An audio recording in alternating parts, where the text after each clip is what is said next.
तो हम लोग परीक्षित महाराज के गुणों का वर्णन श्रवण कर रहे थे। सुखदेव को वहां पे जो हस्तिनापुर के ब्राह्मण थे उनके द्वारा, और गुणों का वर्णन करते करते अब क्रम से वह उनके कार्यों के बारे में वर्णन कर रहे हैं।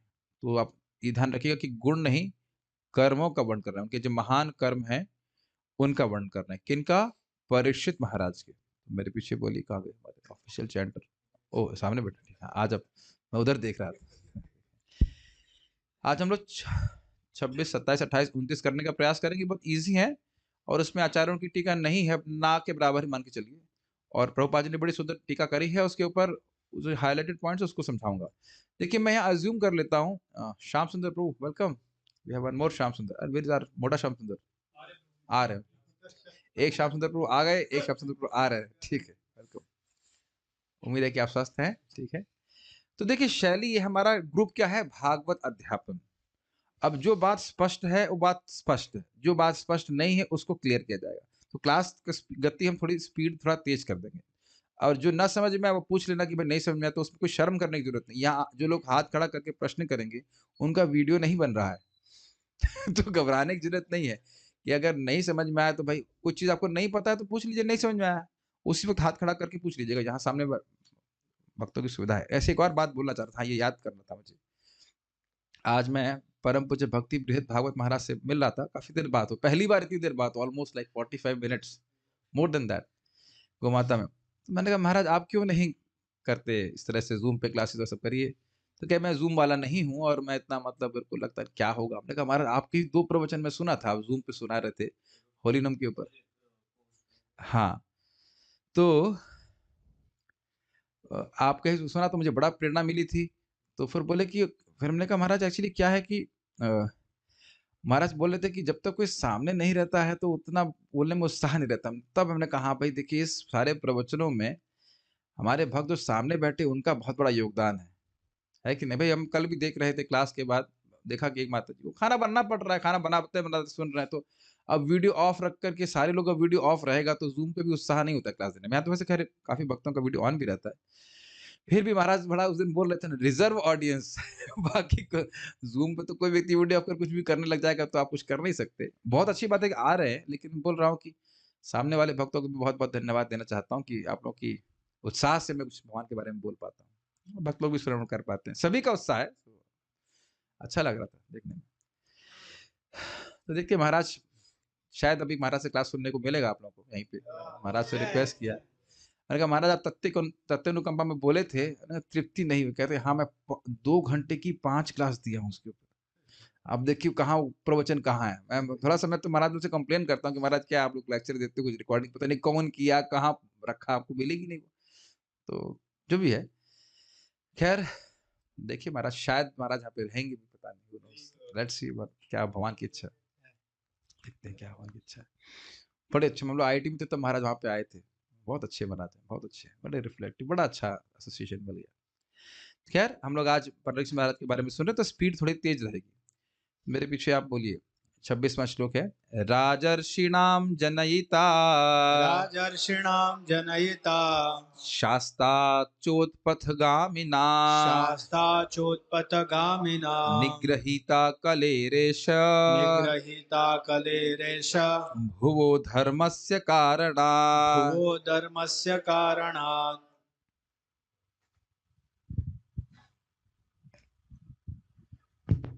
यह बालक ऋषि तुल्य राजाओं का पिता होगा।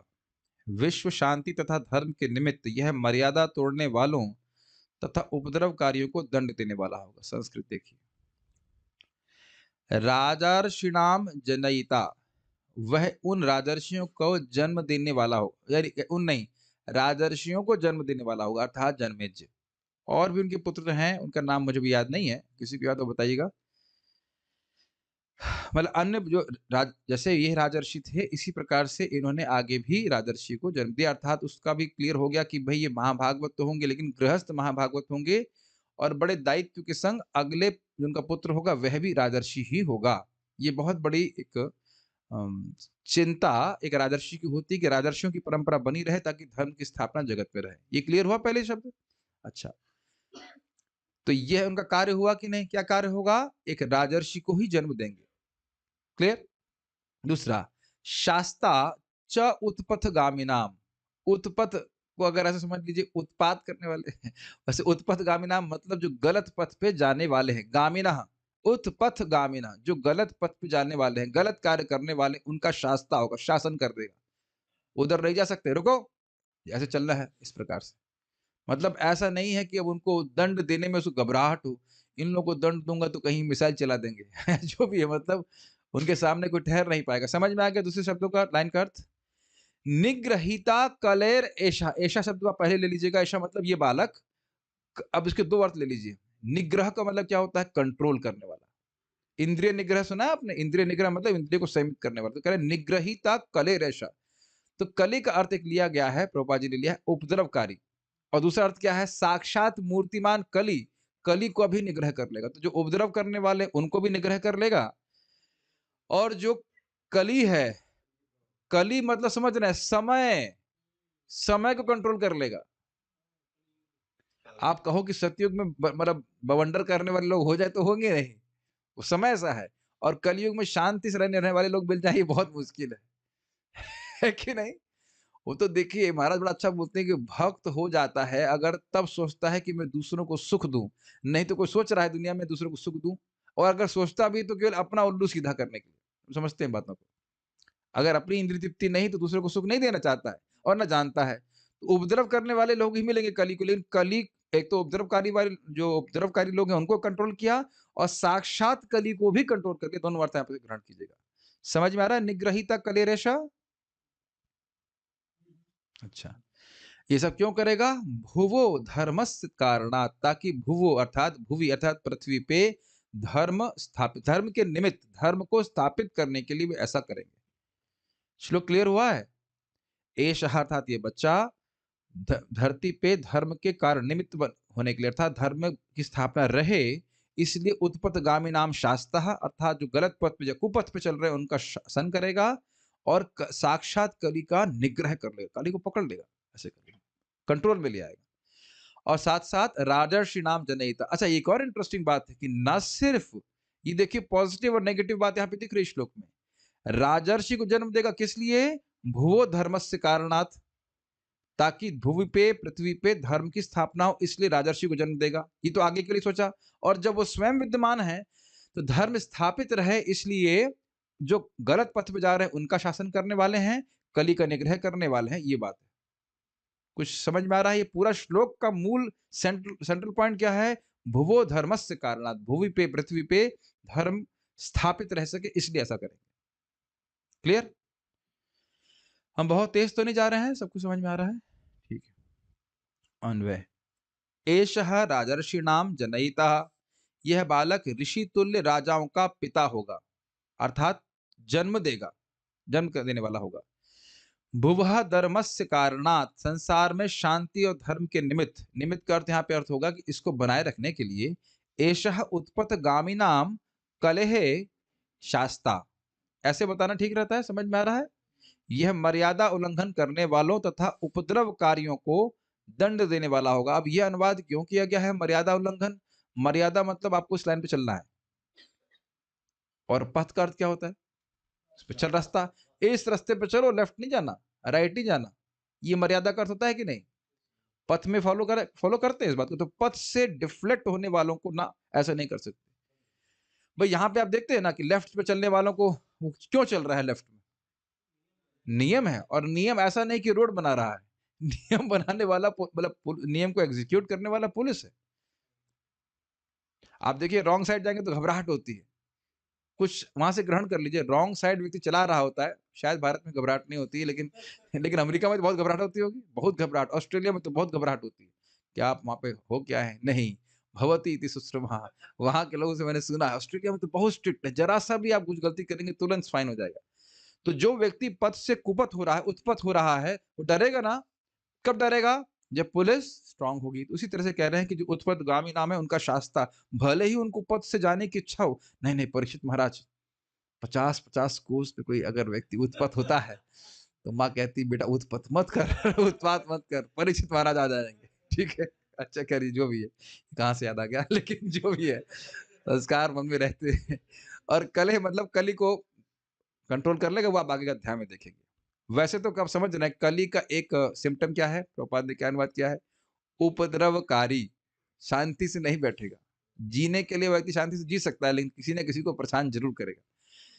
ये कलयुग का सिम्पटम है कि बिना किसी कारण के युद्ध हो रहा है और जिस चीज़ के लिए बिल्कुल युद्ध नहीं होना चाहिए वो उसके लिए युद्ध हो रहा है।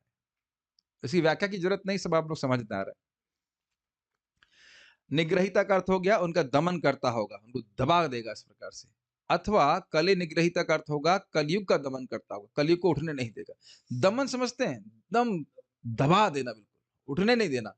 ऐसे कहते काफ़ी इंटरेस्टिंग है, क्योंकि इस समय देखिए आतंकवादियों की संख्या हमारी सेना से भी कितना कम है। बहुत कम है, ऐसे नहीं कह सकते कि कम है या उनके हथियार भी कम हैं। लेकिन देख लीजिए कहीं न कहीं अब हम सेना का दोष तो नहीं देख रहे हैं, कुछ ना कुछ दोष तो है जिसकी वजह से वो दबाए नहीं जा पा रहे हैं। मैं सेना का दोष नहीं देना चाहता हूँ, सेना तो अच्छी है हमारी। अब कहाँ दोष है वही जाने, वो लोग क्या कर रहे हैं नहीं पता हमको। वो तो डिटेल्स में हम पॉलिटिक्स में नहीं जाना चाहते हैं, लेकिन अन्यथा भी देखिए ना आप, अन्यथा भी जहाँ और भी बड़ी-बड़ी सेनाएँ हैं, वह भी उग्रवादियों को कहाँ रोक पा रही हैं। ऐसा नहीं कि बिल्कुल इसे मसल के रख दें, ऐसा नहीं हो पा रहा है। अब या तो वो स्वयं ही उनको म पोषण देना चाहते हैं, मुझे नहीं पता, लेकिन ये भी होता है उधर से सपोर्ट कर रहे हैं। कुछ भी हो लेकिन सब मतलब दबा नहीं पा रहे हैं, अभी देख लीजिए। नहीं हो पाता है, आप कमेंट बीच में मत कीजिए। यहाँ कमेंट का स्कोप कम है, कमेंट मैं दे रहा हूँ, बाद में बताएँगे। तात्पर्य, संसार में सबसे विचक्षण व्यक्ति भगवान का भक्त होता है।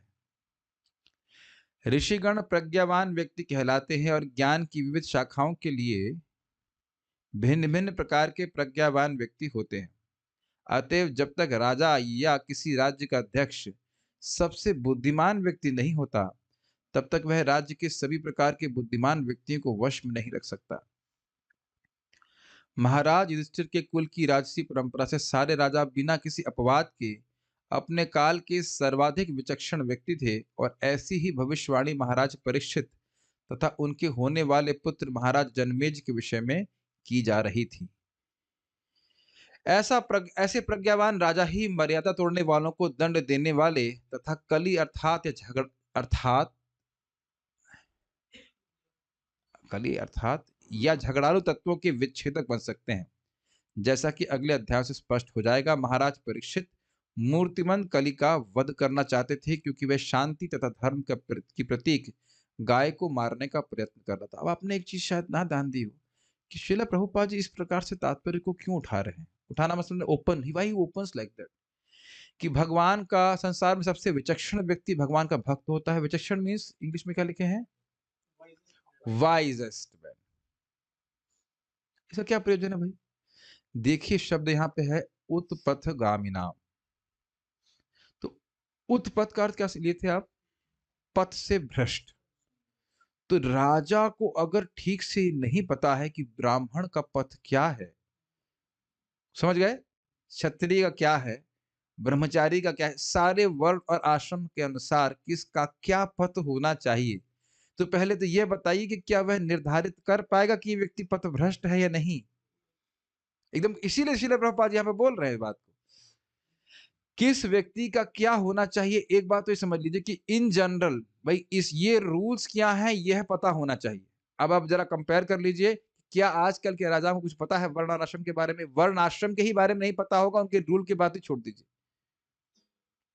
और अगर और कहा जाए जिन लोगों ने भारत के लॉज बनाए हुए हैं धर्म के, क्या वह भी धर्म के अनुसार है? धर्म नहीं, सुनिए क्या कहते हैं, आईपीसी बोलेंगे, क्या बोलेंगे, तो वह भी क्या धर्म के अनुसार हैं? ये क्वेश्चनेबल है। ये ध्यान दीजिएगा कि धर्म का निर्धारण आईपीसी नहीं करता है। नथिंग अगेंस्ट देम, लेकिन आईपीसी धर्म का निर्धारण नहीं करता है। कुछ मेरी बात समझ में आई? भारत की कोर्ट धर्म का निर्धारण नहीं कर सकती है। ये कोई गलत कार्य हुआ है, पाप है या पुण्य है, इसका निर्धारण कोर्ट नहीं करती है, धर्मशास्त्र करता है। और उसका जजमेंट देते हैं यमराज जी, जो सारे जजों से ऊपर हैं और कभी घूस नहीं लेते। फॉर दैट मैटर अगर पता हो, उनको घूस नहीं दी जा सकती। कुछ मेरी बात समझ में आ रही है? अगर कोई व्यक्ति यहाँ मर्डर कर रहा है और उसको कहें भाई हम मानवता के लिए उसको हम छोड़ देते हैं, अब उसको नरक जाने से आप रोक नहीं पाएँगे। अगर राजा उनको मृत्युदंड देता है, अगर प्रमाणित होगा कि उन्होंने मर्डर किया है, तो वह नरक जाने से बच जाते हैं। ये बात कहाँ पता है? आजकल तो सबको आतंकवादी को पालते रहते हैं 20-20 साल तक जेल में। गलत तो नहीं कह रहे हैं बताइए? उसके उसका ही नुकसान है। बल्कि कहना चाहिए बोलो राम, उसके बाद गोली मार देनी चाहिए। कम से कम मुक्त हो जाएगा वो। या अगर वो भी राम नहीं बोले तो हरामखोर बोल दो एटलीस्ट। राजमा बोल दो, राजमा की दाल खाओगे? हाँ, मैं राजमा खाऊँगा, गोली मार दीजिए। मैं आप हम लोग नहीं कर सकते, पुलिस तो मतलब जो भी है शासन करने वाले वो हैं, ऐसे करेंगे। और नहीं करते हैं इसलिए ये पनप रहे हैं। वो खिलाने के लिए नहीं बैठ बनी है जेल, उग्रवादी यहाँ पे बम फोड़ के चले जाओ, उसको खिलाते रहो। ये महाराज कई बार इस बात को बोलते हैं क्लास में। जब तक भय नहीं होगा राजा का, लोग ऐसे कार्य करते हैं। तो ये बात समझ में आए शिला प्रभुपाद जैसा क्यों ओपन कर रहे हैं? वो प्रज्ञावान है, उसकी चेतना है, उसे पता है धर्म क्या है। इसीलिए लिखा है धर्म कारण, धर्म वो धर्मस्य कारणात्। भाई धर्म का ज्ञान राजा को होगा तब तो मालूम चलेगा ना कौन व्यक्ति धर्म पे है। और यहाँ पे पता लगा कि जो भक्त है उसी को जेल में डाल दिया जाए। अब विदेशों में तो आप देखिए ना किस प्रकार से जो धर्म के पथ पे ही है उसको ही जेल में डाल दे रहे। जब आप ना आजकल की व्यवस्था से थोड़ा सा कंट्रास्ट करके देखेंगे तो बात अधिक समझ में आएगी। आजकल तो जो राजा है, जो लोग हैं इत्यादि पोस्ट पे हैं, उन्हें ही वही उत्पत्तिगामी नाम है। वही गलत पथ पे चल रहे हैं, बताइए है कि नहीं? तो क्या हुआ कि दूसरों को बोलेंगे? शराब और मांस और पता नहीं क्या-क्या कार्य करते रहते हैं, जो जो कि कलयुग के मुख्य लक्षण है। इसलिए प्रभुपाद जी ने कहा कि ये अत्यंत प्रज्ञावान थे। और एक और बहुत अच्छी बात यहाँ पे उन्होंने बताया था, इसलिए सभी प्रकार के बुद्धिमान व्यक्तियों को वश में रख सकते थे। ध्यान दीजिएगा कि क्षत्रिय तो मेन राजा हुए, उनके अंडर में जो क्षत्रिय है वो क्या मूर्ख हैं? और जो ब्राह्मण है वो सब मूर्ख हैं क्या? थोड़ा-सा समझ पा रहे हैं मैं क्या कह रहा हूँ? क्या वैश्य वैश्य तो बिल्कुल मूर्ख नहीं होते, बड़े बुद्धिमान होते हैं, कैसे पैसा कमाना है, कैसे टैक्स बचाना है, सब कुछ होता है कि नहीं? लेकिन उस सबको कंट्रोल में रखना, क्या आप आसान बात समझ रहे हैं? चलिए एक बात बताना भूल गया, यह तो मालूम चल गया कि सबका धर्म क्या है और ये मालूम करना कठिन नहीं कि कौन व्यक्ति धर्म का पालन कर रहा है या नहीं। अब बताइए, बिना वो व्हाटएवर आजकल के जो मॉनिटरिंग सिस्टम है उसके बिना, कभी आप सोचते नहीं इस तरह से? और जब हम बारंबार बोल रहे हैं कि वो राजा थे तो आप कहाँ तक सोच रहे हैं? भारतवर्ष के बारे में सोच रहे हैं ना? नहीं, नहीं, नहीं, नेचुरली आप क्या सोच रहे हो? नेचुरली आपके मन में शायद यही आ रहा होगा कि भारतवर्ष, भारतवर्ष। उसके बाहर जा रहा है दिमाग? चाइना में क्या हो रहा है बताइए? यहाँ से बैठे-बैठे सोचिए कितना कठिन कार्य होगा, यहाँ से बैठे-बैठे, यहाँ से मतलब दिल्ली के पास ही बैठे होंगे।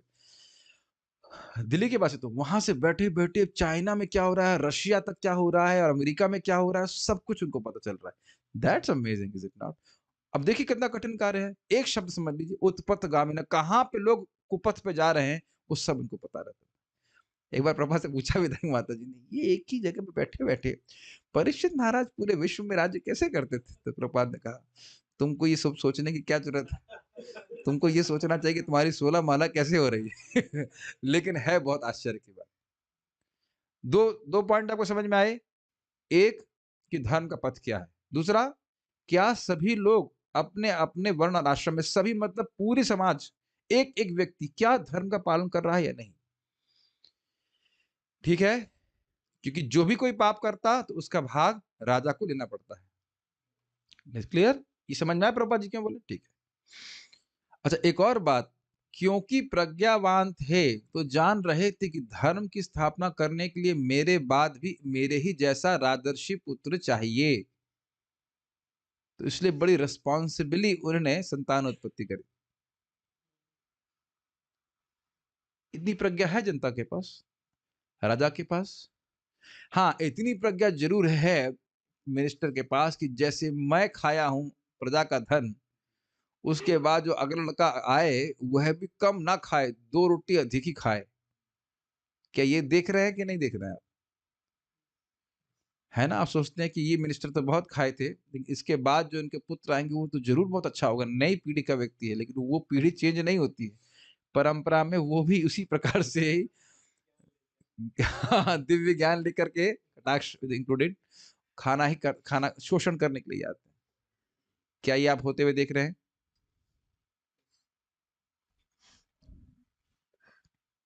ठीक है। इसीलिए प्रभुपाद जी ने कहा कि ऐसा ही राजा मर्यादा तोड़ने वालों को दंड दे सकता है। ठीक है। और ये आप आगे देखेंगे ही कि जैसे एक बार उन्होंने देखा कि कली पुरुष एक राजा का भेष बना करके, देखिए, राजा का भेष बना करके गाय को कष्ट दे रहा है।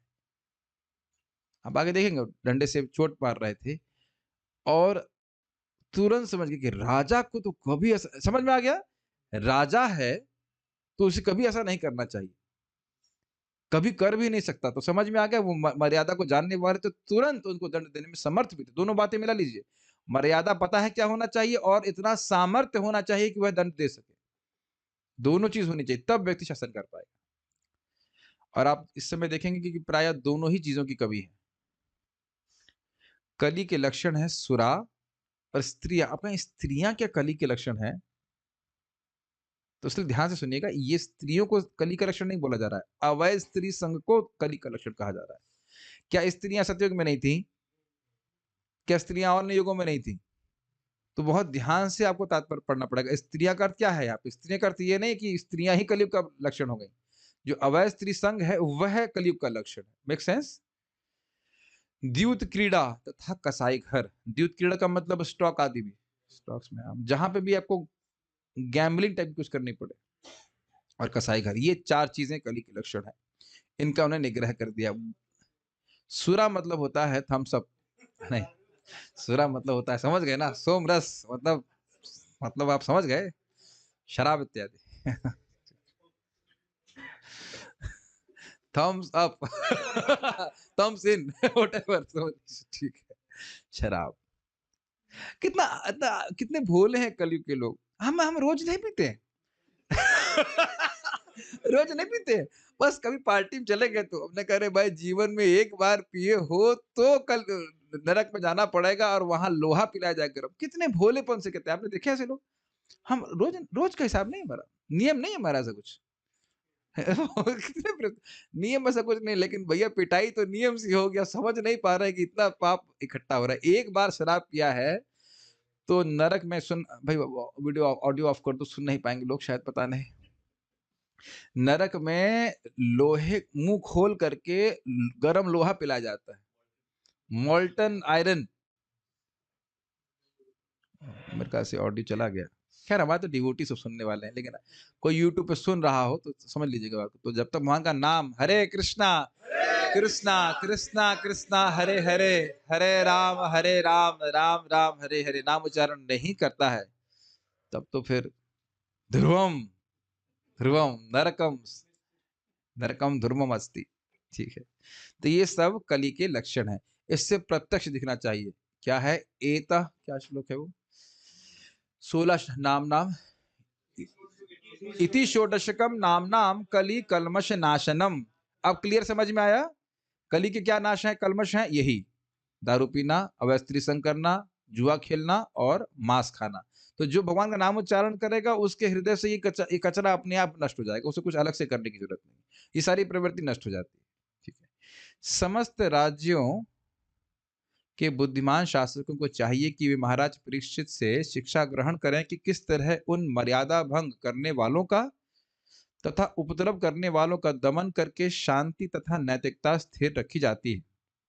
जो सुरा, सुंदरी, द्यूत क्रीड़ा तथा नियमित रूप से चलाए जा रहे कसाई घरों से मिलने वाले मांस का सेवन करते ही बहुत स्पष्ट है। इस कलयुग में कलह उत्पन्न करने वाले इन विभिन्न विभागों को चालू रखने के लिए लाइसेंस दिए जाते हैं। BSE बोलते हैं, बॉम्बे स्टॉक एक्सचेंज, लाइसेंस है कि नहीं?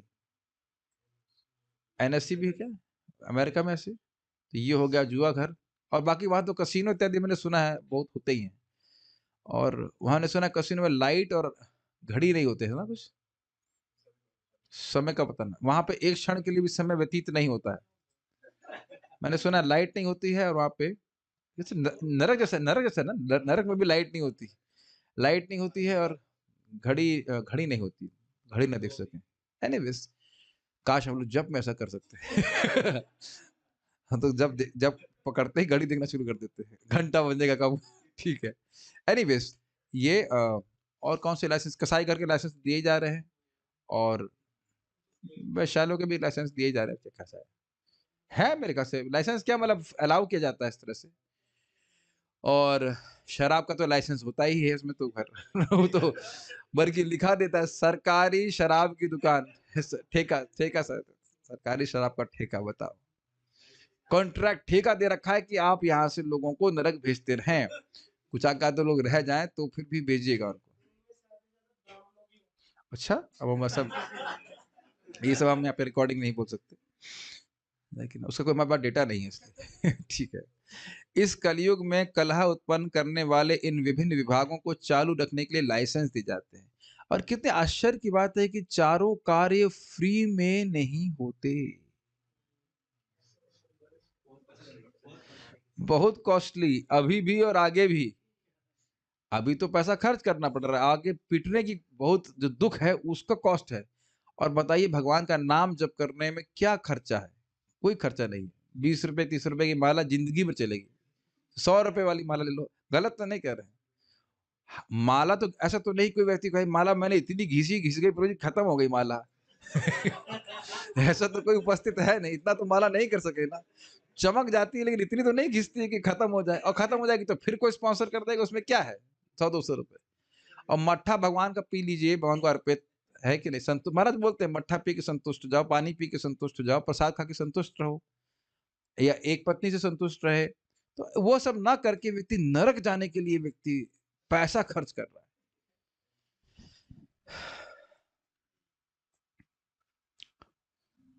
तो ऐसे राज्य में शांति तथा नैतिकता की आशा किस तरह से की जाती है? तो सारी बातें बोल करके तात्पर्य क्लियर हो रहा है। अतएव राज्य के जनकों को भगवान की भक्ति द्वारा अनुशासन को भंग करने वालों को दंड देकर और तथा कलह के लक्षणों का उन्मूलन करके चतुर बनने के सिद्धांतों का पालन करना चाहिए। बड़ा स्पष्ट है।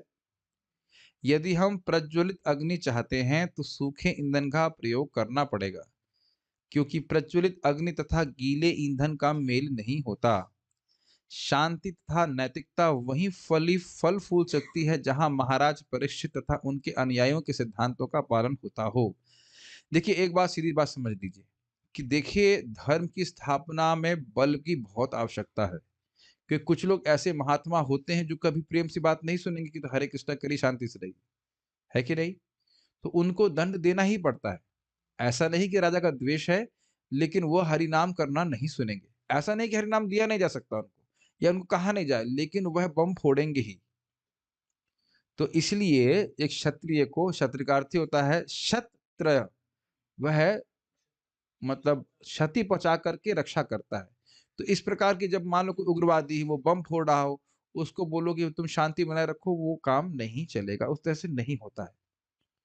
हमेशा समाज में कुछ लोग ऐसे रहे हैं जो गलत कार्य करते हैं, तो उनको दंड देना जरूरी है। ये मैनेजमेंट की दृष्टि से बहुत जरूरी है, तभी धर्म की स्थापना हो पाएगी। Does it make sense? ये नहीं कहा जा रहा है जो खराब लोग हैं, जैसे अभी आप बांग्लादेश में देख लीजिए, भक्तों के संग गलत हुआ, तो केवल भक्तों के संग नहीं हो रहा है, बहुत से लोग संग गलत हो रहा है। वो कारण यही है कि जो सरकार है वो बहुत कमजोर है। वैसे एग्जाम्पल मैं आपको दूं, इंडोनेशिया में ये ड्रग्स लेते हुए कोई पकड़ा गया, मैंने पहले बता चुका हूं, तो जान से मार देते हैं, कोई सुनवाई नहीं, बस जान से मार देंगे। तो बहुत दबा हुआ है सारा मामला, और यहाँ पे सब ढीलम ढाल है, तो फिर देख लीजिए बढ़ रहा है। बहुत dangerous is not? Saudi Arabia में पता नहीं, मैंने सुना नहीं, लेकिन यहाँ का हमने सुना था कि इंडोनेशिया में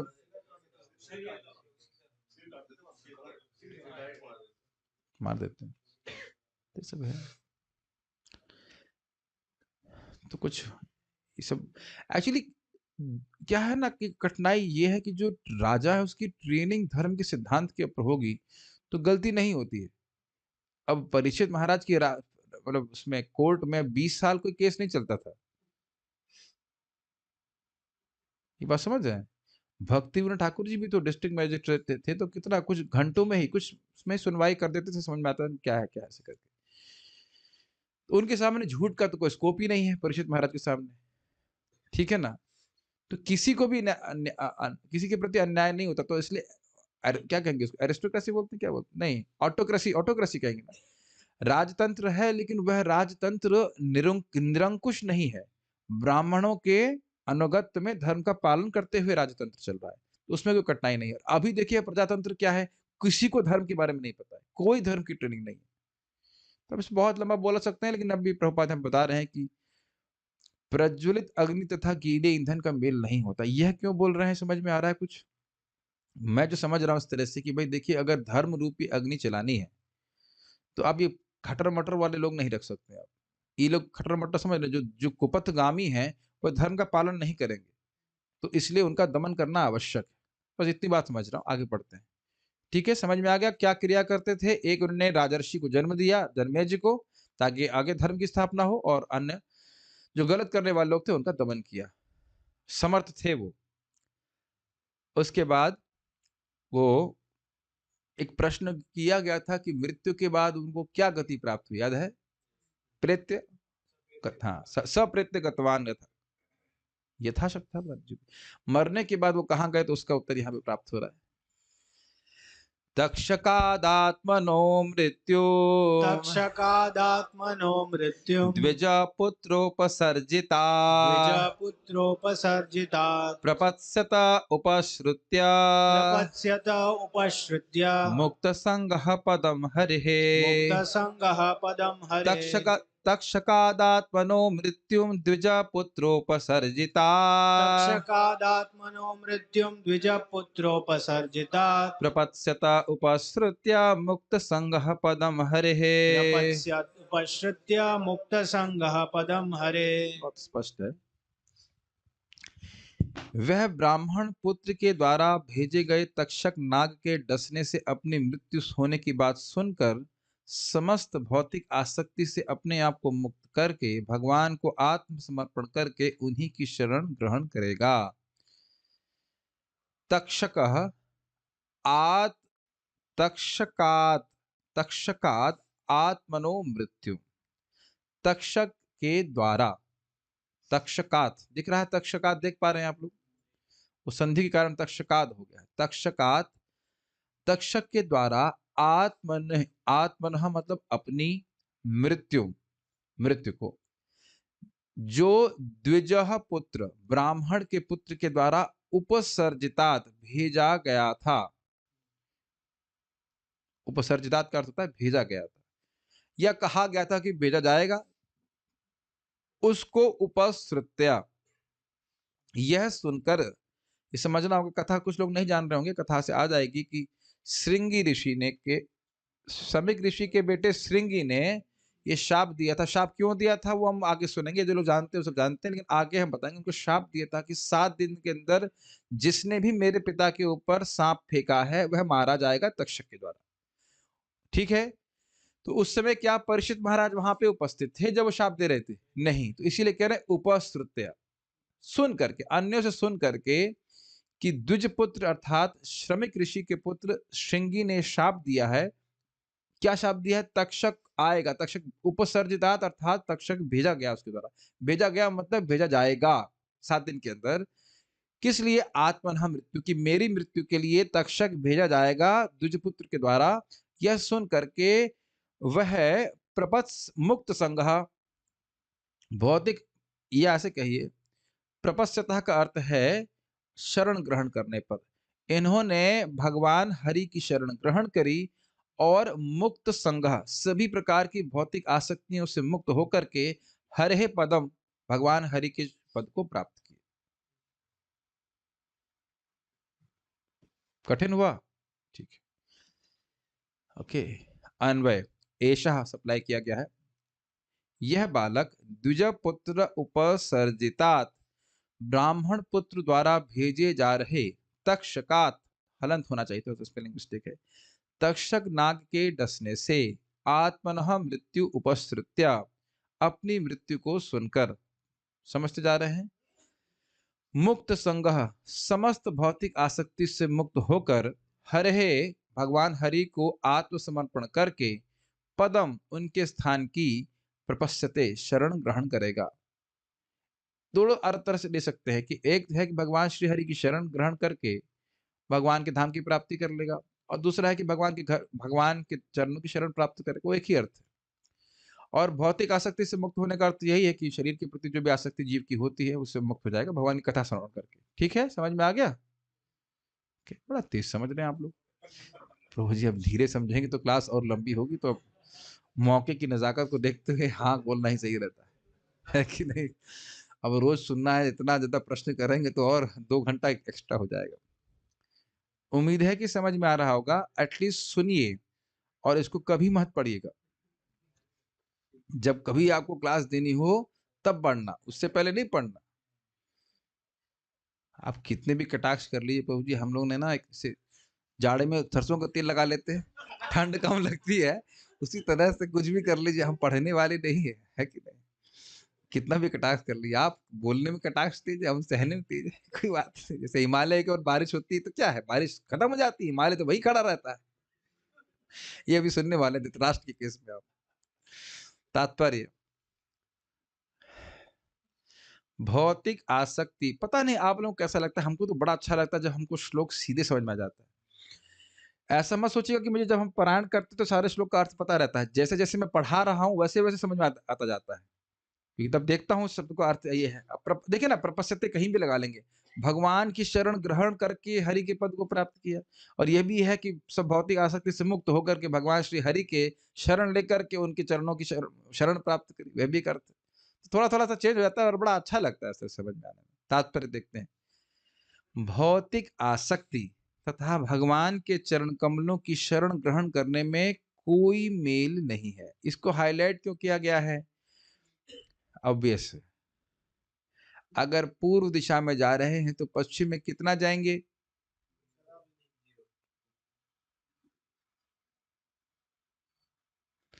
वेस्ट ईस्टर्न रेलवे कुछ नहीं होता है, नॉर्थ वेस्टर्न होता है, नॉर्थ ईस्टर्न होता है, लेकिन वेस्ट ईस्टर्न रेलवे कोई नहीं होता है। उसमें बैठना चाहेंगे? कुछ मेरी बात समझ में आ रही है? नॉर्थ ईस्ट समझते हैं, नॉर्थ वेस्ट समझते हैं, ईस्टर्न वेस्ट समझते हैं कुछ?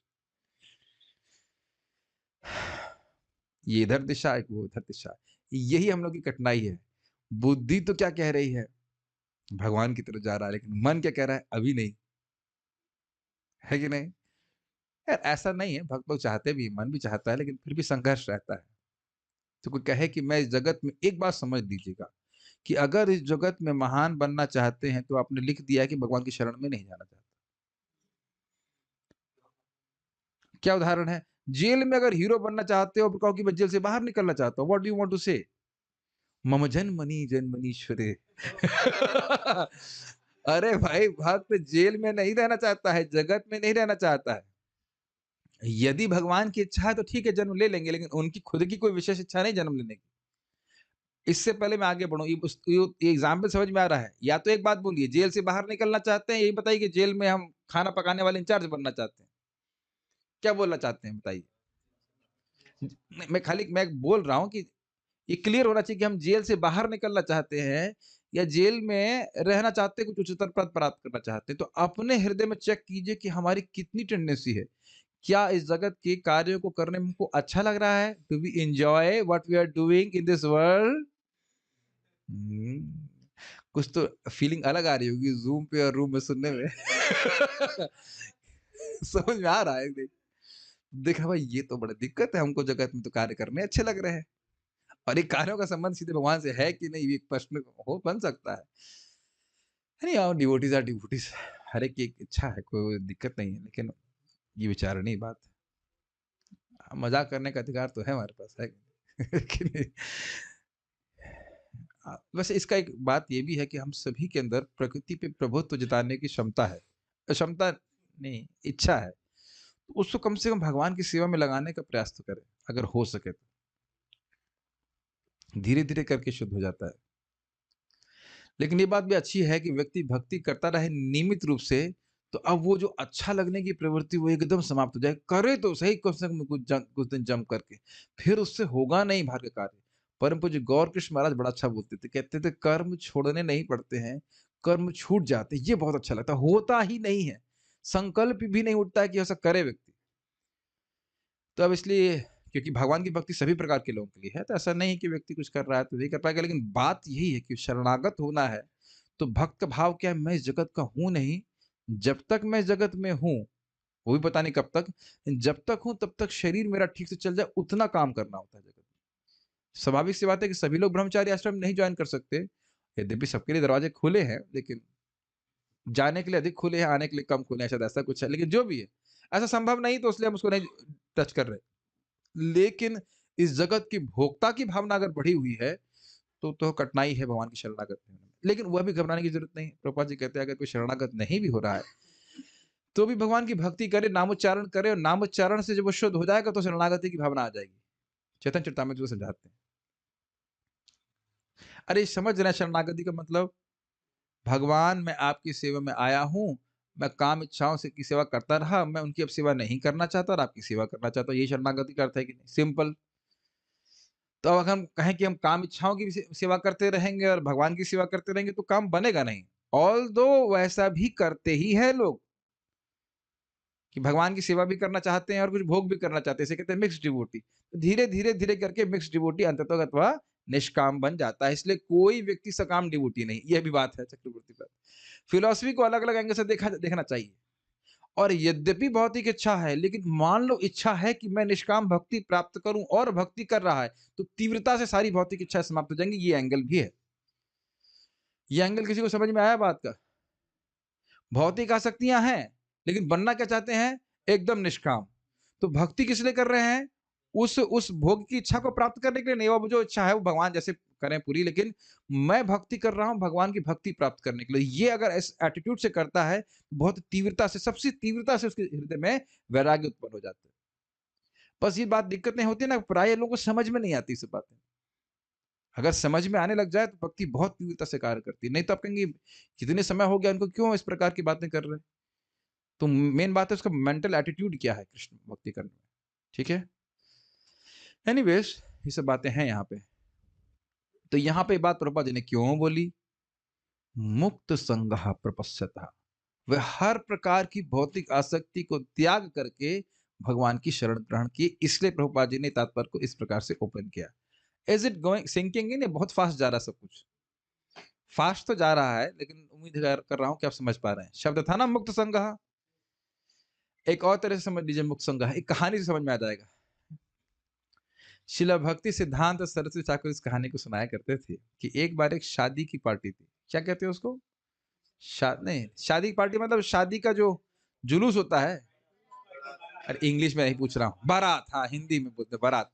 तो बारात थी, तो उनको नदी पार करनी थी, गंगा जी पार करनी थी। सुने होंगे बड़ी अच्छी घटना। तो सब शायद शराब पी थे ना, क्या था पता नहीं, हिंदू तो थे वो लोग। अब शराब नहीं पिए थे, जो भी कुछ हो, शराब नहीं पीते, जो भी कुछ हो। और रात में वो उस नाव पे बैठ गए, और वो जो चप्पू चलाने वाला है नाविक, वो चप्पू चलाया जा रहा है, चलाया जा रहा है।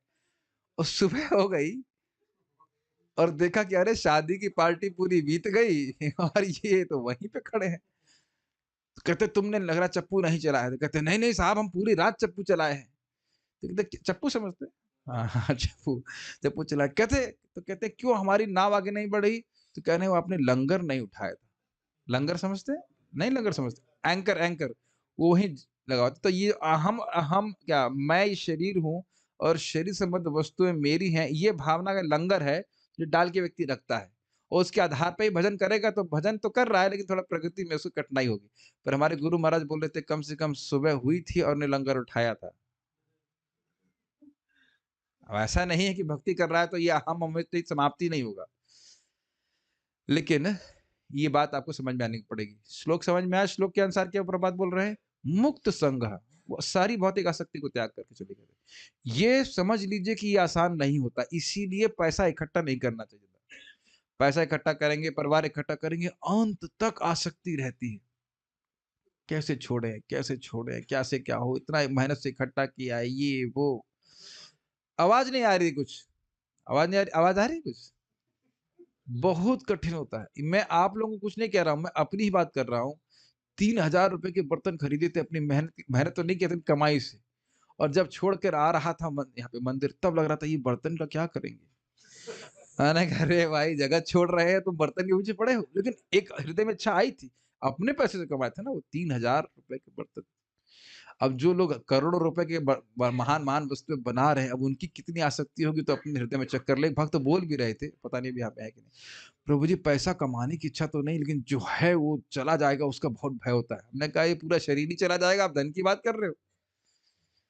एनीवेज, ये मुक्त संग प्रभुपाद जी बोल रहा है, बहुत अच्छा प्रभुपाद जी का तात्पर्य है। भौतिक आसक्ति का अर्थ है भगवान की शरण में दिव्य सुख के प्रति अज्ञान। Wow, amazing.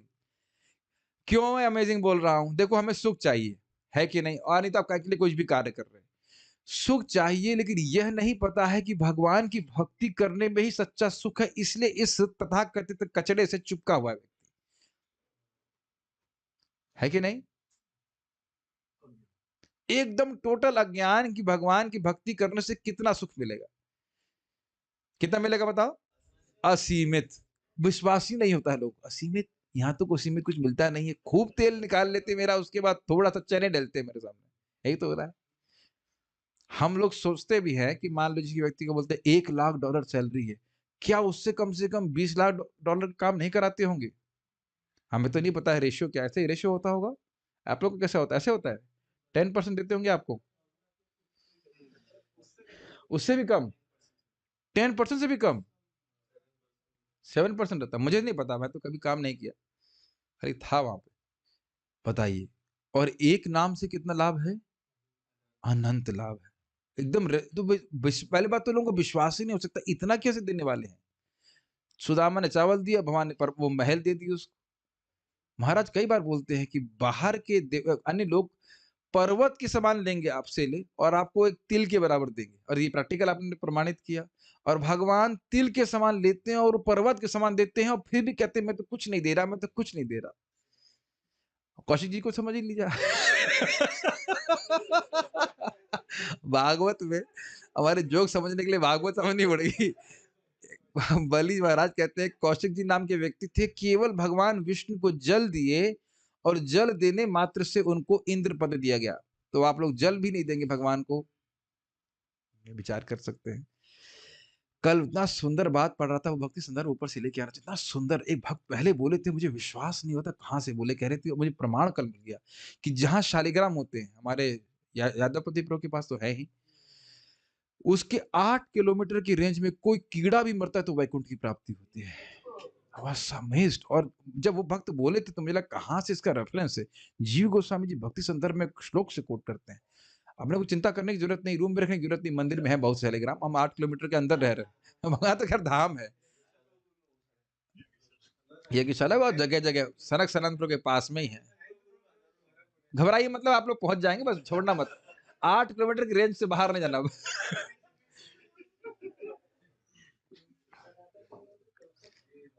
तो मैं खाली बोल रहा हूं कि कितना भगवान उदार है, कितना उदार है, ये कहने का अर्थ है कि नहीं? तो वो बात नहीं समझ करने के कारण व्यक्ति जगत में सेवा कर रहा है। इस संसार में रहते हुए भगवान की लाइन कितनी अच्छी है, बार बार मन उस पर जा रहा है, नहीं आप लोग का नहीं जा रहा है। भगवान की शरण में दिव्य सुख के प्रति अज्ञान। भगवान की भक्ति करके जीव को कितना सुख प्राप्त होगा उसको देखिए, चतुर चट्टा में से पकड़ लीजिए। तो कहते हैं नित्य पारिषद गण भुंजे सेवा सुख।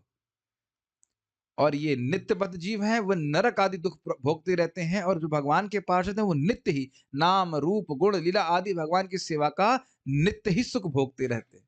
उसे कोई जानकारी ही नहीं तो उसे कोई प्रयास ही नहीं। ऑब्वियसली आप लोग भक्ति कर रहे हो, मैं ऐसा नहीं कि तुम नहीं बोलूंगा, लेकिन अनभिज्ञ तो हैं ही लोग। और आप लोग भी भक्ति कर रहे हैं तो कुछ तो सुख मिल ही रहा है भगवान की भक्ति करने में। महाराज इसमें बड़ा सुंदर बोले, परम पूज्य वृंदावन चंद महाराज, जितना शरण लेंगे उतना ही अधिक सुख मिलेगा। कुछ प्रोसेस कर पा रहे? जितना, इसको और क्लियर कीजिए, जितना भक्ति के अनुकूल वस्तुओं को ग्रहण करेंगे उतना सुखी, और जितना प्रतिकूल वस्तुओं को ग्रहण करेंगे उतना दुखी। अब और क्लियर समझ में आ गया? भगवान की शरण में जाना अर्थात भक्ति के अनुकूल वस्तुओं को स्वीकार करना, प्रतिकूल को वर्जन करना। एकदम क्लियर। और क्लियर समझ लीजिए, मछली जितना पानी में रहेगी उतना खुश रहेगी। अब तो क्लियर है। और मछली को आप थोड़े से बहुत पानी में रह ली, बोर हो गई होगी, चलो थोड़ा बाहर निकलो, तो जैसे ही बाहर निकलेगी उसका दुख शुरू हो जाएगा। Does it make sense? तो जैसे ही भक्ति छोड़ करके हम भोग में प्रवृत्त हो रहे हैं, उसी समय से हमारी दुख की शुरुआत हो गई। ठीक? इस संसार में रहते हुए भगवान की भक्तिमय सेवा भगवान के साथ दिव्य संबंध बनाए रखने के लिए अभ्यास करने का साधन है। और जब यह परिपक्व हो जाती है तो मनुष्य समस्त भौतिक आसक्ति से मुक्त हो जाता है और भगवत धाम वापस जाने के लिए सक्षम बन जाता है। बहुत सुंदर और बहुत ही प्रेरणा होप गिविंग क्या कहेंगे, आशाजनक तात्पर्य है। क्योंकि हम सभी सोच रहे हैं, हम सभी लोग अनुभव कर रहे हैं कि हमारी भौतिक आसक्ति है। मैं अपनी भी बात कर रहा था, तो है जो कि बहुत ऐसे, पर हम क्या करें? तो प्रभुपाद कह रहे हैं कि आप हम सब लोग भक्तिमय सेवा का अभ्यास करें। जैसे हम यहाँ पे अभ्यास कर रहे हैं, हो सकता है मन कर सोच रहा हो 8 बजे की घंटी कब बजेगी? ऐसा तो शायद नहीं सोच रहे होंगे, लेकिन ऐसा कभी-कभी सोच भी सकता है। कभी-कभी नींद आती तो ऐसा लगता है, घंटी कब बजे ऐसे करके। लेकिन बारंबार इस अभ्यास के द्वारा व्यक्ति अपने दिव्य गुणों को वैसे ही प्राप्त करेगा, पूरा कीजिए, वैसे ही प्राप्त करेगा जैसे कल कुछ करंट वाला कुछ सुना था एग्जाम्पल, भूल गए? हीटर का एग्जाम्पल दिया गया था ना, करंट के संपर्क में रहता है तो वह एकदम गर्म हो जाएगा और तब आप यह नहीं कहोगे कि एलिमेंट मत छुओ, आप क्या कहेंगे? आग मत छुओ, वहां आग है, ये बोलते हैं, नहीं बोलते? लोहा संपर्क में रहते रहते इतना गर्म हो जाता है कि आप उसको लोहा भी नहीं बोलते, आप आग बोलते हैं। ग्रहण कर रहे हैं, हम लोग यूज कर रहे हैं, आग है वहां पे, ये नहीं बोलेंगे लोहा है वहां पे। लोहा तो तब बोलते जब वह करंट के संपर्क में नहीं था। तो समझ में वो देख रहे हैं ना, प्रोसेस थोड़ा थोड़ा करते करते हुए गर्म हुआ और लोहे अपने लोहे के गुणों को छोड़ रहा है और अग्नि के गुणों को प्रकाशित कर रहा है। Does it make sense? तो उसी प्रकार से भौतिक आसक्तियां भगवान की भक्ति अपने आप ही समाप्त कर देती है। वासुदेव भगवती भक्ति योग प्रयोजित जनयति आशु वैराग्यम ज्ञायम च यद अहेतुकम। उसका अर्थ क्या है? वासुदेव की भक्ति जिसका लक्ष्य, इसका प्रयोजन है भगवान का प्रेम, एक अर्थ है, उसको लेकर के जो भक्ति करता है वह बहुत जल्दी ज्ञान और वैराग्य को उत्पन्न कर देती है। और वह ज्ञान कैसा? अहेतुक ज्ञान है, कोई डायरेक्ट भगवान का अनुभव उसको प्राप्त होता है। इस कारण से भगवान से इतर वस्तुओं से उसका वैराग्य हो जाता है, तो अच्छा नहीं लगता। हाँ, ये सब बातें तो समझ में आएंगी अगर हमने प्रथम स्कंद के दूसरे अध्याय को ठीक से पढ़ा है, वहां हमने बहुत समझा है, समझ में आ रहा है की बात।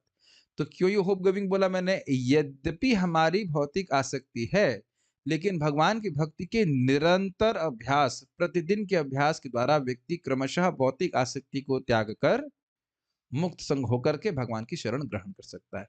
तो भगवान की शरणागति एक प्रोसेस भी है, प्रोसेस ही है ऐसे कह लीजिए। मैं स्पीड ठीक है, समझ में आ रहा है? मान लो आप 10% शरणागत हो या मैं, 10% का मतलब क्या? 90% विषय आसक्ति और 10% भगवान की शरण लेना है। तो वो भी बहुत अच्छा है और उसको करते करते व्यक्ति 20% या फिर वटेवर 11, 12, 13, 14 से करते चला जाएगा और उसकी आसक्ति कम होती चली जाएगी। क्या अपने जीवन में आप ऐसा अनुभव नहीं कर रहे हैं? क्या प्रैक्टिकल प्रमाण है? प्रैक्टिकल प्रमाण है सुबह की नींद छोड़ना। कलयुग में ये लोगों के लिए बहुत बड़ी तपस्या है। आप लोगों को कुछ लगता नहीं होगा ना, 3:30 बजे उठ करके सुबह स्नान कर लेना तो कोई नॉर्मल इज ना। कभी ये स्टैटिस्टिक्स निकाला है किसी न्यूज़पेपर ने कि यूपी में कितने लोग सुबह 3:30 बजे उठ के स्नान करते हैं? एक ये स्टैटिस्टिक्स भी निकालना चाहिए। बहुत कम लोग दिखेंगे, बहुत कम दिखेंगे। आप लोगों को कितना नॉर्मल, बहुत इजी लगता है ना? इजी तो नो कमेंट्स। इजी नहीं, कुछ भी कर तो रहे हो, इजी लगता है या नहीं लगता है? मुझे हंसी आ रही थी, मैं बता दे रहा हूँ, थोड़ा मजाक कर लेना चाहिए। तो मैंने आज भक्त को मंगल आरती के लिए उठाया। तो बोले प्रभु जी कल मैं दोपहर में नहीं सोया। उन्होंने कहा दोपहर में नहीं सोया तो लाला तुम मंगल आरती में सो गए। तो कोई बात नहीं, लेकिन वो शुरुआत में ऐसा होता है तो कोई बात नहीं। लेकिन अगर मान लो हमको ना भी अच्छा लगता हो, लेकिन तब कोई खतरनाक यमदूत का, यमराज जी का चेला आ जाएगा जो इंचार्ज के रूप में नियुक्त किया है ब्रह्मचारी आश्रम के, तो वो उठा देगा। ठीक है, लेकिन कहने का आशय ये है कि ये गुण बहुत बड़ी बात है कलयुग में। क्या इस प्रकार से हम लोग आसक्ति नहीं कट रही? बताइए। मानो उठ ना पाओ, लेकिन उठने की इच्छा तो होती है कि अब सुबह उठ के जाए, सभी लोग उठ जाते हैं, कोई बड़ी बात नहीं। तो मैं सब बातें क्यों बोल रहा था? भक्ति करेंगे तो हमारी भौतिक विषय आसक्ति समाप्त होती जाती है। गाढ़ से गाढ़ विषय आसक्ति भी भक्ति करने से नष्ट हो जाती है। बल्कि भागवत में शब्द ये है कि देव विश्व द्रोपी यह, अगर देवताओं का और पूरे विश्व का भी द्रोही क्यों ना हो, अगर भगवत धर्म भक्ति का आश्रय लेता है तो वह शुद्ध हो जाता है। मृगारी कथा आप जानते हैं, उसको नहीं बता रहे, ठीक है। तो इसलिए ऐसा नहीं है कि अब भौतिक विषय आसक्ति तो भगवान की शरण में जा ही नहीं सकता है। भक्ति कर रहा है तो उससे भौतिक आसक्तियां चली जाएंगी। ये बात भी कुछ अब समझ में नहीं आ रही होगी। भाई जब भौतिक आसक्तियां हैं तो भगवान की शरण में कैसे जाएगा? देखिए कचरे में है लेकिन कचरे में रहना नहीं चाहता है। Does that make sense? मैं इससे पहले भी बोल चुका हूं, भक्ति संदर्भ में जीव गोस्वामी स्पष्ट करते हैं, काम क्रोध आदि से व्यक्ति एकदम युक्त है फिर भी भगवान की शरण में जा सकता है। कुछ समझ रहे हैं इसको? प्रोसेस कर पा रहे हैं? काम क्रोध से युक्त व्यक्ति भगवान की शरण में, अरे भाई बीमार व्यक्ति तो भगवान की शरण में जाएगा। तो अभी आप बोले भौतिक आसक्ति और भगवान की शरण एक जैसे नहीं हो सकती। देखिए एक दो बातें हैं, एक है भौतिक विषय आसक्ति बनाए रखना, और एक अर्थ है कि आसक्ति है लेकिन भगवान की शरण में जा रहा है। कुछ अंतर समझ रहे हैं दोनों में? बहुत सूक्ष्म बातें हैं दोनों में। भाई एक व्यक्ति है कि भाई अब मान लो शराब पी रहा है, अब वो एकदम से शराब छूट नहीं रही है, लेकिन उसका अर्थ यह नहीं कि शराब छोड़ना नहीं चाह रहा है। और एक व्यक्ति के नहीं, अब थोड़ा शराब भी पी ले भाई, उसका भी तो कुछ आनंद लेना चाहिए और थोड़ा हरे कृष्णा भी कर ले। लेकिन ये बात ध्यान रखिए, अगर वो हरे कृष्णा करता रहा तो वो छूट जरूर जाएगी। एक कहानी से मैं सत्य घटना से बताऊंगा, समझ में आ जाएगा। महाराज समझा रहे थे भक्ति बुरे तो भागवत महाराज। एक व्यक्ति, मैंने कई बार सुना, मुझे बड़ी रोचक लगती है। इंग्लैंड में एक व्यक्ति था, तो उसको भक्तों ने बोला कि देखो तुम अगर हरे कृष्णा करोगे तो तुम्हारी शराब पीने की आदत छूट जाएगी। तो उसने कहा मैं छोड़ना ही नहीं चाहता, मैं छोड़ना ही नहीं चाहता हूं। और वह रोज बार में जाके शराब पीता था। ठीक है आप हरे कृष्णा करिए। अब देखिए वो अपराधी नहीं था, वो अपराधी नहीं था, बस हरे कृष्णा कर रहा है। तो हरे कृष्णा करता रहा। एक हफ्ते बाद उसने कहा देखो भाई वो जो लोग बातें जो करते ना वो बार की, वो मुझे पसंद नहीं आ रही। शराब तो पसंद आ रही है लेकिन वो बातें अच्छी नहीं करते। अब मैं हफ्ते में एक बार जाऊंगा। अब एक बार जाएगा तो एक बार पिएगा, मेक सेंस? और उसके बाद धीरे धीरे करके सारी शराब छूट गई उसकी। क्यों? उसके रहस्य को समझिए। हरे कृष्ण मंत्र का, भगवान का नाम का एक एक अक्षर हमारी भगवत विमुक्ता को काटने वाला मंत्र है। ये हम पहले भी बता चुके हैं। 1.7.11 की टीका में शिला जीव गोस्वामी बोलते हैं। तो जैसे हम बोल रहे हैं हरे कृष्णा कृष्ण कृष्ण हरे हरे, हरे राम राम राम हरे हरे, तो हमारी जो भगवत विमुक्ता है, हमें भगवान से कोई मतलब नहीं है, यह कट रही है। और इसी विमुक्ता के कारण व्यक्ति पाप कर रहा है। Does this make all sense? तो अगर व्यक्ति भक्ति कर रहा है तो उसकी ये भव्य, मतलब मुझे भगवान से कोई मतलब नहीं है, ये बीमारी ठीक हो रही है। फिर भगवान से ही सारा मतलब रखेगा और वह कार्य जो भगवान को पसंद नहीं वो उसको पसंद नहीं करेगा। मैं समझता हूँ इस विज्ञान को सब समझ के आगे बढ़ते हैं। यानी कि अब कई बार लोग प्रश्न करते हैं प्रभु जी हमारी भौतिक आसक्ति रही तो भगवान के पास जा पाएंगे? तो किस सिद्धांत तो यह है कि नहीं जा पाएंगे। लेकिन अब उसमें बहुत सारे फैक्टर है, कृपा का फैक्टर है, प्रभुपाद जी का फैक्टर, उस फैक्टर को ना देखें, सीधी सीधी बात करें तो भौतिक विषय आसक्ति होगी, भक्ति कर रहे हैं तो भगवान के पास नहीं जा पाएंगे। लेकिन इसका अर्थ यह नहीं कि भगवान के पास जाने वाले पथ पर आप नहीं हैं। दोनों बातों में अंतर समझ रहे हैं? भले इस जन्म में नहीं जा पाएंगे लेकिन है उसी पथ पे, अगले जन्म में फिर शुरू करेंगे, फिर भक्ति करेंगे, फिर आगे अंततो गत्वा भगवान के पास जरूर जाएंगे। और अंततो गत्वा अनंत काल के बाद नहीं आने वाला है। इसीलिए भगवान कहते हैं क्षिप्रम भवति धर्मात्मा शाश्वत शांति निगच्छति कौन्तेह प्रतिजानिहि न मे भक्तः प्रणश्यति। समझ में आ रहा? कभी भी प्लीज आप भक्तों से प्रार्थना है, कभी भी निरुत्साहित मत होइएगा। श्रीधर स्वामी इस पे बोलते हैं अपि चेतो सुदराचारो मृत्यु पर्यंत। चलो मृत्यु के पहले लड़का ठीक हो गया, भक्त ठीक हो गया तो ठीक है। कहते नहीं, मृत्यु तक भी अगर उसकी बुरी आदत नहीं गई तब भी उसको साधु मानो। आप देखिएगा हम पढ़ा चुके हैं उसको, मृत्यु के समय तक भी अगर उसकी बुरी आदत नहीं गई। लेकिन समझ लीजिए भक्त बुरी आदत बनाए नहीं रखना चाहते हैं, लेकिन कुछ कर्म पैसा रह सकता है या कुछ आदत ऐसी रह सकती है जो बुरी रह जाए उसकी। भगवान का भक्त तो यही प्रार्थना करता है ना कि भगवान मुझे काम क्रोध का प्रभाव ना पड़े, है कि नहीं? या आप लोग प्रार्थना करते हैं भगवान अब मैं काम क्रोध को अपने आप निपट लूंगा, आप अपना देखिए हमको, ऐसे कोई तो बोलता नहीं है। है कि नहीं?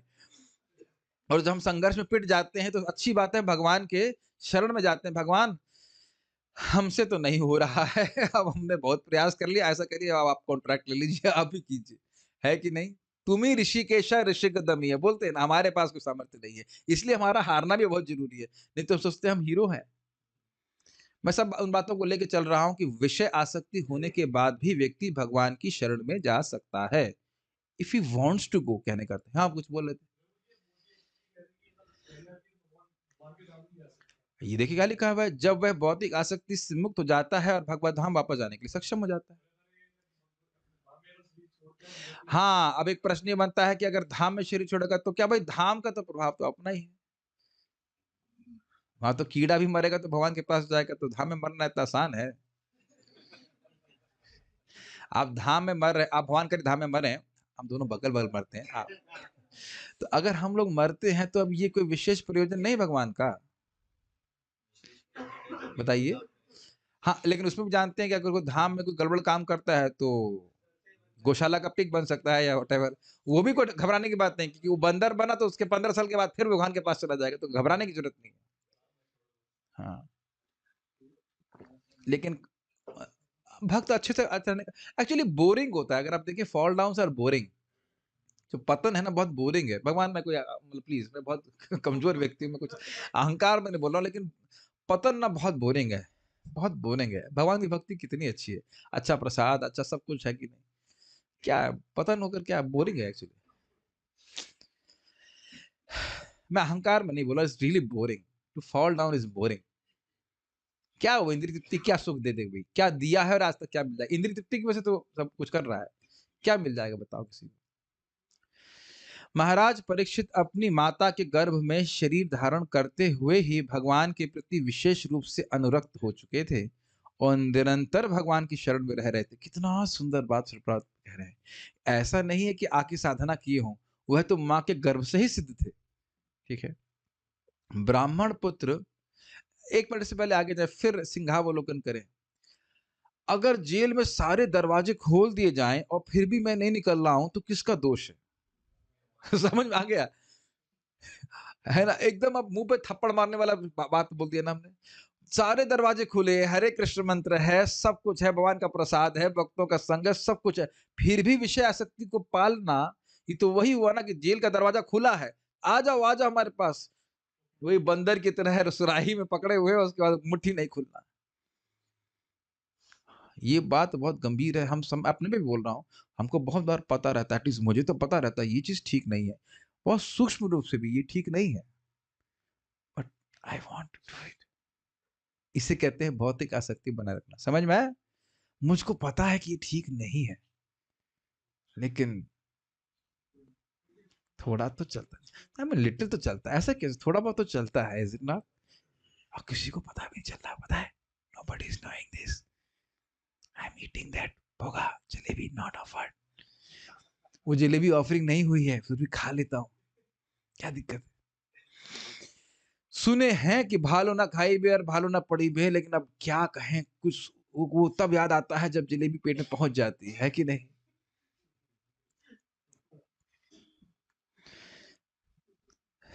तो बहुत सारी बातें हैं, लेकिन anyways don't worry about it, in the sense कि बहुत परेशान मत होइए। भगवान की भक्ति के प्रति जैसे जैसे आसक्ति बढ़ेगी, अपने आप आपकी भोगों के प्रति आसक्ति समाप्त होती चली जाएगी। ठीक है? फिर भी इंद्रिय संयम व्यक्ति को करना चाहिए। ऐसा नहीं कि इंद्रियों को खुला छोड़ दे, मिनिमम तो करना ही होता है। जैसे जैसे भगवान के प्रति आसक्ति बढ़ेगी, अपने आप ही नींद, आहार, निद्रा, भय, मैथुन के तरफ सहज रूप से व्यक्ति का आकर्षण समाप्त हो जाएगा। तो हम खैर वापस इस पर आ जाते हैं। महाराज परीक्षित कब से शरणागत थे? माँ के गर्भ से शरण। ब्राह्मण पुत्र द्वारा दिए गए शाप के 7 दिन के भीतर ही अपनी मृत्यु की तथाकथित चेतावनी उनके लिए वरदान थी, क्योंकि इससे वे भगवत धाम वापस जाने की तैयारी कर सकते थे। अब देखिए प्रभुपाद जी क्या शब्दों का उपयोग करते हैं। तथाकथित चेतावनी। रामकृष्ण प्रभु पानी नहीं दूंगा मैं आपको, मत दो। तुम्हारी क्या अपेक्षा है? समझ में आ गया कि नहीं? तुम 7 दिन के अंदर मर जाओगे, ठीक है। मान लो कहे कि 7 दिन के अंदर आपका ये जो क्या ये उतरी है, नष्ट हो जाएगी। Okay, I don't mind, I don't care. इस प्रकार से शरीर से निरासक्त, इसीलिए शब्द है मुक्त संग। कोई चेतावनी लग रही है? कोई कहे 7 दिन में आपका ये मफलर नष्ट हो जाएगा। ओके, हू केयर्स। और ऐसे ही जड़ भरत भी थे, उनको मारने के लिए ले जा रहे हैं, उन्हें कोई चिंता ही नहीं है।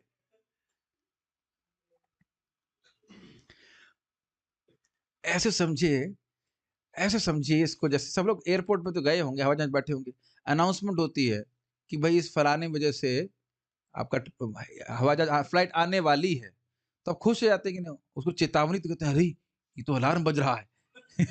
ऐसा तो नहीं कहते ना, घबरा जाते हैं आप?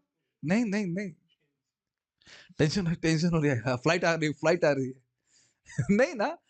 और मानो आप मान लीजिए अमेरिका से जब आप वृंदावन के लिए आ रहे थे, तो खुशी थे ना कि फ्लाइट आ रही है। हम यहाँ से वहाँ की बात नहीं करेंगे, वहाँ से यहाँ की बात करेंगे। है कि नहीं? आप भागवत में केवल कितने प्रमाण देख चुके? नारद जी का शरीर छूटा, कट से भगवान का पार्षद का शरीर मिल गया।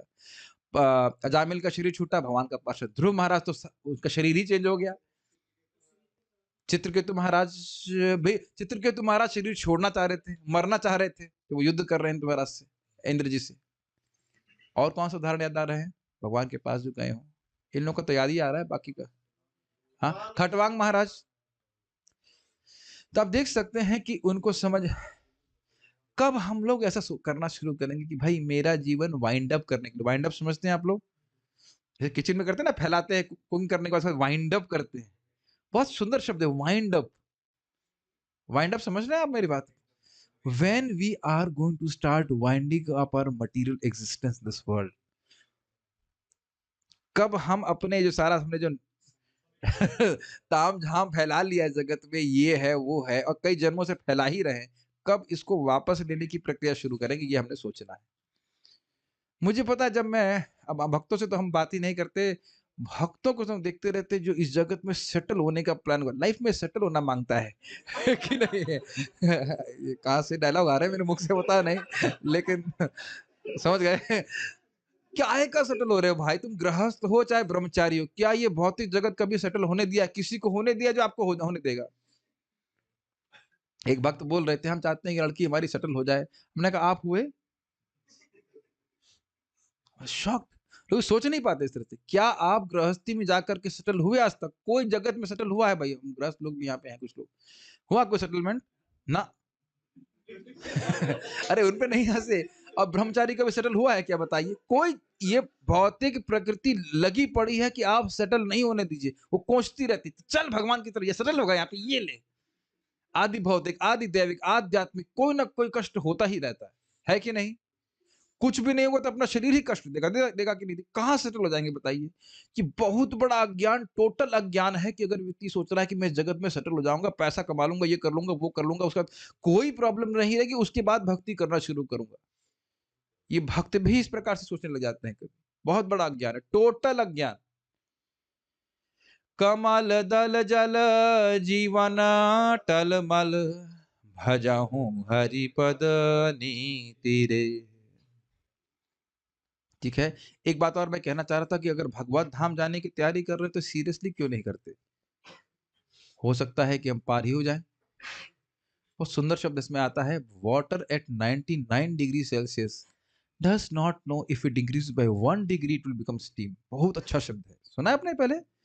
99 डिग्री पे जल है, अगर ये वो जानता नहीं कि 1 डिग्री और पड़ जाए तो स्टीम बन जाएगा, उड़ जाएगा ऊपर। तो कितना आसान मौका हम लोग का, 16 माला का जप करें, 4 नियम का पालन करें, उसके बाद भी भक्ति ही करें, उसके बाद ये नहीं कि भोग करें, और इसी जन्म में भगवान के पास पहुंच जाएंगे। लेकिन इस पे श्रद्धा ना रख के, होता नहीं कहाँ कहाँ श्रद्धा रख रहा है। ये करना है, समाज को ये दिखाना है कि मैं भी मूर्ख हूँ, जैसे वो लोग मूर्ख हैं वैसे मैं भी मूर्ख हूँ, और प्रमाणित करना है, सर्टिफिकेट्स लेना, इसी में जिंदगी बीती जा रही है ना? और हम लोग देख ही रहे हैं कि हमारे ही भक्त, हमारे समाज में से, हमारे जो भक्तों का समाज में से भक्त, एक हमारे बीकानेर में जो प्रभु जी हैं, उनकी पत्नी का शरीर अकस्मात छूट गया। तो चलो भक्ति करी उन्होंने, और मानो भक्ति नहीं कर रही होती तब। और ऐसे और भी हो, है ना, हो सकता हो कि मैं कल क्लास दिन की उपस्थित ना रहूं, मतलब भगवान की कृपा से चला जाऊं उनके पास, या कुछ भी। Is it not? और बड़ा शॉकिंग भी ना, एग्जैक्टली तो आप लोग नहीं लगा पाओगे अंदाजा कि मैं गया कहाँ। अब आज एक पता तो नहीं रहेगा ना, तिकड़ा क्या कहते हैं उसको, तिकड़ा नहीं, क्या कहते हैं उसको, अंदाज लगाएंगे, अंदाज लगाएंगे, यहाँ गए वहां गए, हु नोज कहाँ गए। तो भगवत धाम वापस जाने की तैयारी करना चाहिए। क्योंकि वे भगवान द्वारा सदा ही रक्षित थे, अतएव यदि वे चाहते तो भगवत कृपा से इस शाप के प्रभाव से बच सकते हैं। इसीलिए प्रभात करे तथाकथित चेतावनी, सो कॉल्ड वार्निंग। इसको एक और समझ लीजिए, बहुत अच्छी बात से समझ आएगी इसी सो कॉल्ड वार्निंग क्यों बोल रहे हैं। एक बार अरस्तु, अरिस्टोटल बोलते हैं, यानी सोक्रेटस, सॉरी क्षमा कीजिएगा, सोक्रेटस, सोक्रेटस सुकरात भी कुछ फिलॉसफी दे रहे थे जो राजा को पसंद नहीं आई, तो उसने जान से मारने के लिए उनको सैनिक भेजे।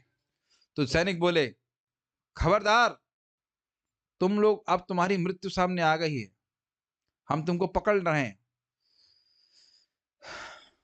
तो वो निर्भीक थे, वो समझ रहे थे कि मैं शरीर नहीं, मैं आत्मा हूं। तो कहते हैं, मारोगे तो तुम मुझे बाद में, पहले तुम मुझे पकड़ के दिखाओ, जबकि सामने सैनिक बैठा हुआ है, खड़ा है। समझ गए? तो अब समझ रहे तथाकथित चेतावनी, तो वह शाप के प्रभाव से मुक्त भी हो सकते हैं, लेकिन वह वो प्रयास नहीं किया। ठीक है, अब ये शरीर जाना है तो भगवान की व्यवस्था। और बस एक सोचने वाली बात है, जब इनके जन्म के समय ये सब बात भूली जा रही है, तो क्या इनको ये पता नहीं रहेगा?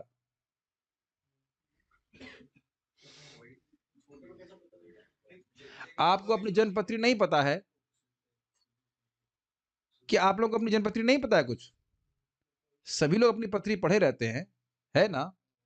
तो क्या पूरे समाज में चुप-चुप बैठे, पता ना मत इसको, तक्षक साहब, पता ना मत इसको, डर जाएगा बच्चा। ऐसा सुना है।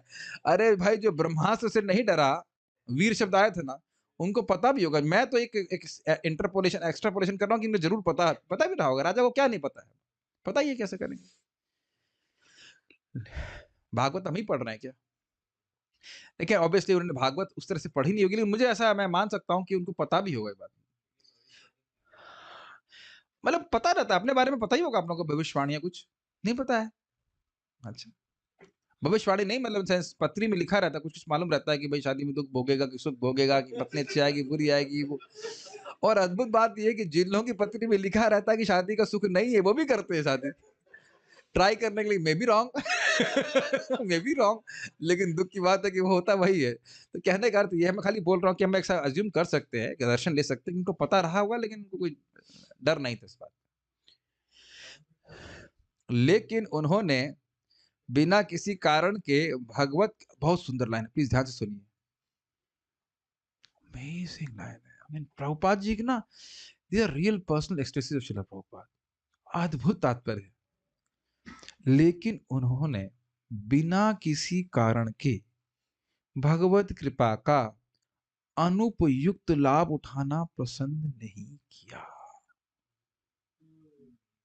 मैं इतना स्लोली क्यों पढ़ा है, समझ रहे हैं क्या डेप्थ है स्टेटमेंट की?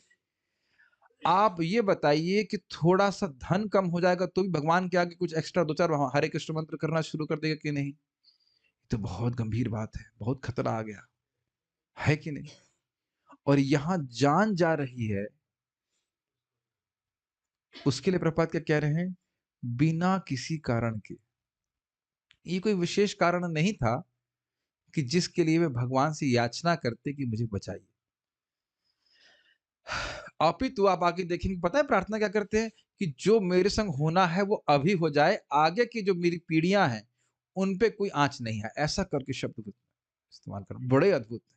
ये बात मैं ना प्रैक्टिकली प्रतिदिन ही सोचता रहता हूँ कि वैष्णवों का, महान वैष्णव का गुण है कि शापित होने पे भी, मारने की प्रयास भी करता है, फिर भी वो मतलब प्रत्युत्तर नहीं देते। और ये आपने सुना था ना, सहिष्णु है वो।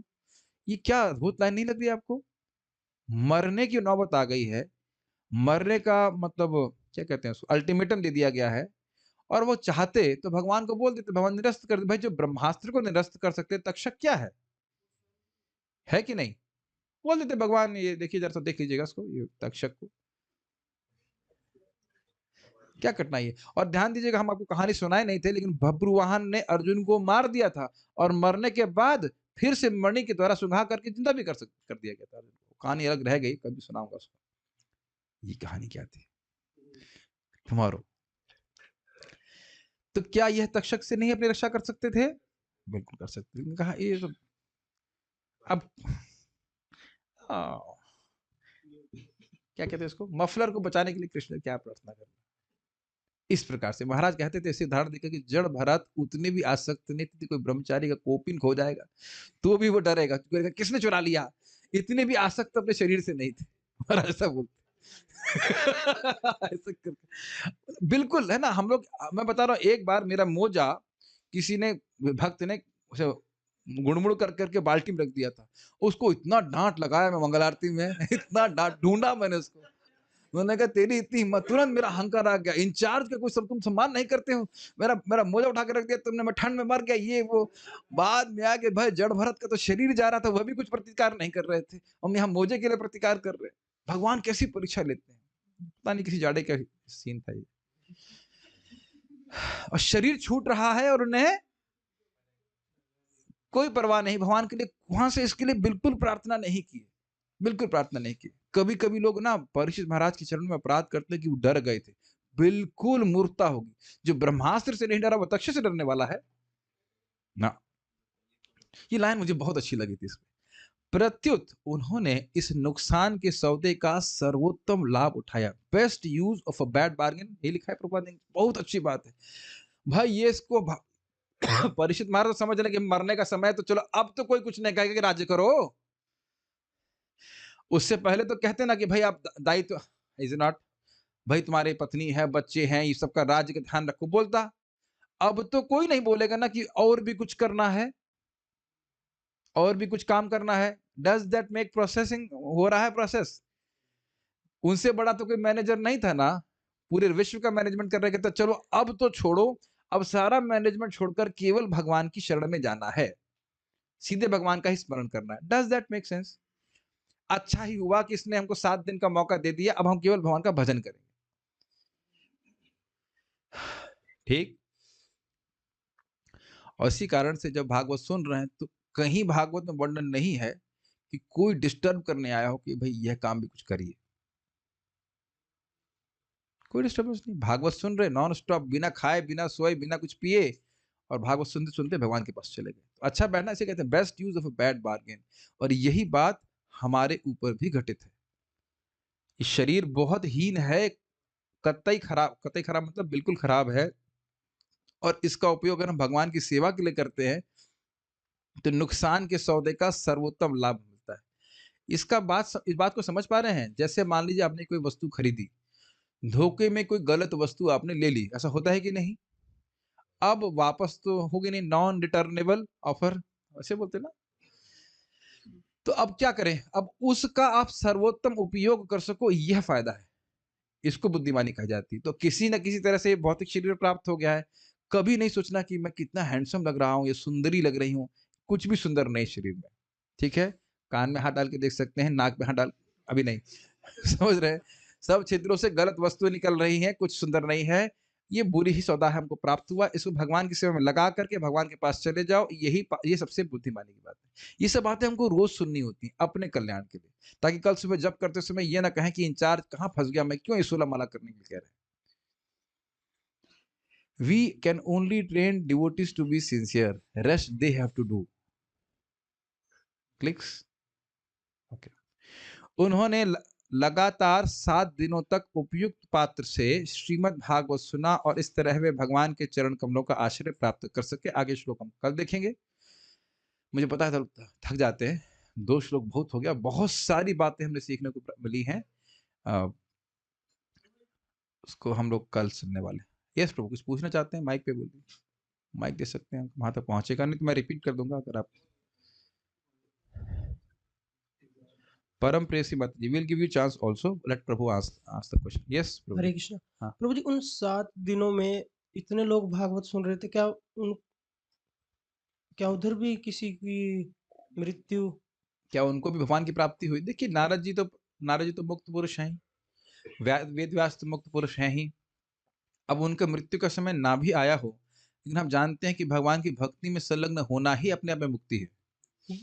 भगवान की भक्ति में संलग्न होना भी अपने आप में मुक्ति है। जैसे यमराज जी कोई बद्ध जीव नहीं है। भले यमराज के रूप में कार्य कर रहे हैं, लेकिन वह महाजन है, महाभागवत है। शिव जी इस जगत पे रहते हुए भी मुक्त है।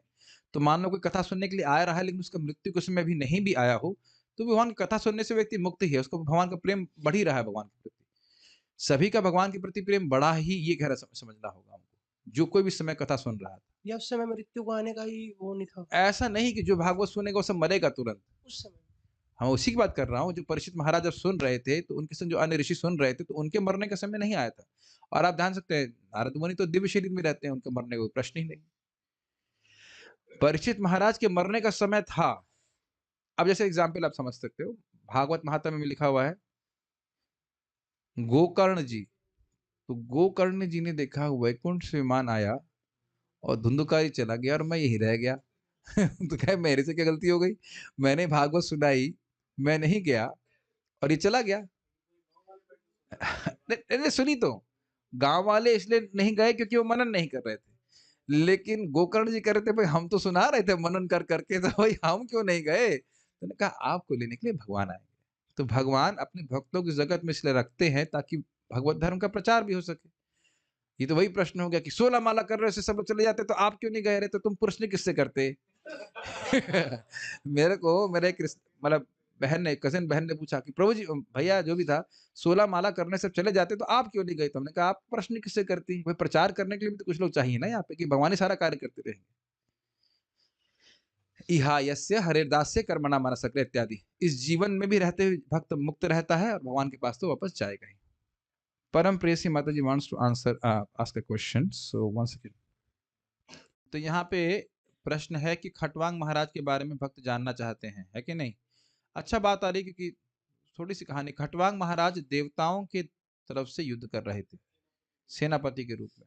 तो उसके बाद कार्तिकेय का जन्म हो गया, तो उनको कहा कि अब आप सेवा से निवृत्त हो सकते हैं, और ये मतलब इंसान थे।